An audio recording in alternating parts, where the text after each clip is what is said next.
sudden, from this group of 120 disciples, they weren't just speaking their own Aramaic dialect. They began to speak in all the different languages. And we're going to look at how many different languages. There are at least 15 different languages that they spoke in. All right? But I'm going ahead of my story. Verse 5. There were Jews living in Jerusalem, religious men, devout men, who had come from every country in the world. When they heard this noise, a large crowd gathered, and they were all excited because each one of them heard the believers talking in his own language. So these are the religious men from all the different parts of the world. And they heard them speaking in his own language. When the men said, we hear them speaking in our own language, they heard the believers talking in his own language.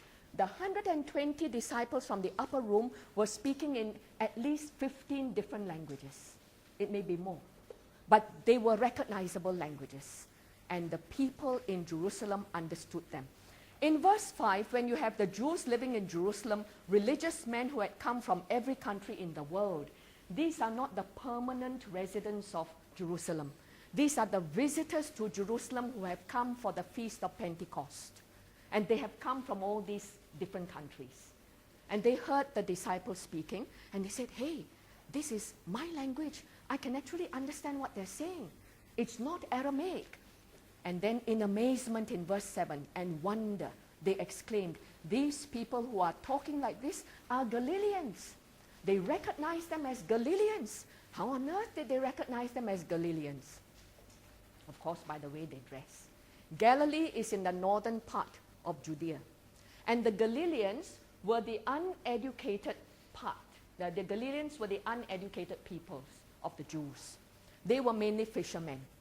And they did the rough work in Galilee. So the Galileans, coming from the northern part, had a certain accent, and they dressed in a certain way. And these men, the religious men from all the different countries, and the different countries that are mentioned are very wealthy countries, they recognized these men as Galileans. And they were amazed that these uneducated Galileans could speak their language. Wow. From Phrygia and Galatia, from Cappadocia, Pontus, Asia, Phrygia, Pamphylia, Rome, they would be speaking Latin. From some of the Grecian countries, they would hear Greek. From Egypt, the land of education, Alexandria, a city of Egypt, was well known as a leading university town. These were all cities of education. And these people couldn't understand, how can these fishermen speak our language? These are mere Galileans. So they said, aren't these men Galileans? How is it then that all of them, all of us, hear them speaking in our own native languages? All right? And then they said, right at the end there, after that whole list,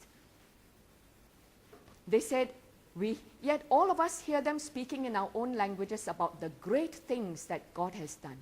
Amazed and confused, they kept asking each other, what does this mean? Now the 15 nations that Luke has mentioned is in a very distinct order.